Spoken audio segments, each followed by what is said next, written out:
A historical title in India carries a weight unlike almost any other, Hind Ki Chadar, translating directly to the blanket or shield of India. It is a designation of supreme national reverence, reserved for an ultimate protector. The recipient of this honor is Sri Guru Tegh Bahadur Ji. He was a Sikh Guru, which presents a fascinating historical paradox. He earned this absolute reverence by giving his own life to protect the Hindu religion.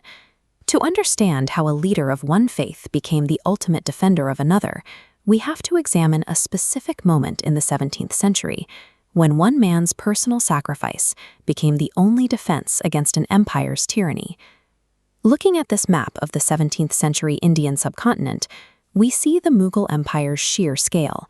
Under Aurangzeb, it held nearly total dominance, used to aggressively eradicate religious freedom, restrict ceremonies, and order widespread vandalism of non-Islamic temples. The crisis became acutely severe for Kashmiri Hindus in the north. They found themselves subjected to forced religious conversions and systematic genocide.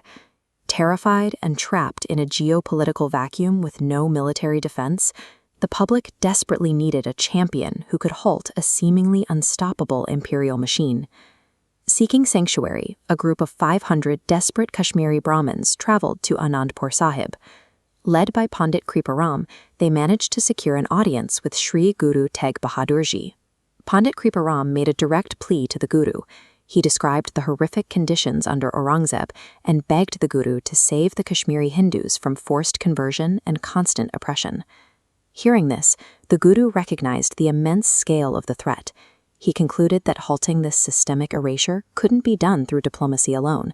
It would require the ultimate sacrifice of a truly great person. Standing nearby was the Guru's 9-year-old son, Govind. Listening to his father's solemn assessment, the young boy spoke up, stating clearly that right now there was no person greater than his father to take on such a burden.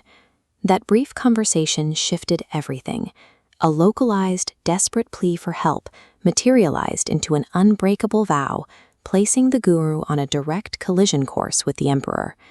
On July 10, 1675, the Guru left his sanctuary for Delhi. He traveled with 3 devoted followers, Bhai Mati Das, Bhai Sati Das, and Bhai Dayalaji.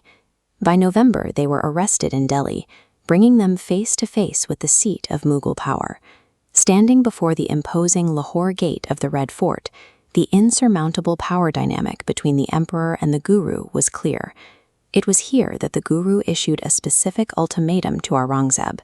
He told the emperor, "Convert me alive, and the rest of India will follow. But if you fail, you must promise to stop forcing Hindus to convert." By putting his own life on the line, the Guru shifted the entire burden of the conflict onto the oppressor. He effectively turned his own survival into a human shield for millions. Aurangzeb accepted the wager, but soon escalated his methods out of desperation. He moved from offering temptations to enacting horrific torture, trying everything in his power to force the Guru into submitting to Islam. The emperor employed severe psychological warfare. He had the Guru's 3 devoted followers viciously martyred right in front of him, intending the trauma to break his resolve. Yet the great Guru refused to let his pride or faith fracture. He stood his ground until the final grim outcome. He was martyred by beheading at Chandni Chowk. While Aurangzeb could claim the Guru's life, his complete failure to break the man shattered the psychological momentum of the empire's forced conversion campaign. The physical history of that sacrifice was carefully preserved. Sardar Baghel Singh later uprooted the actual rock where the martyrdom occurred to protect it. Today, it sits near monumental architectural sites like Takht Sri Kasgar Sahib, seen here, which stand as a lasting legacy of the faith that endured. But the true impact was ideological. The Guru's sacrifice taught a terrified Indian populace exactly how to stand fearlessly against systemic oppression.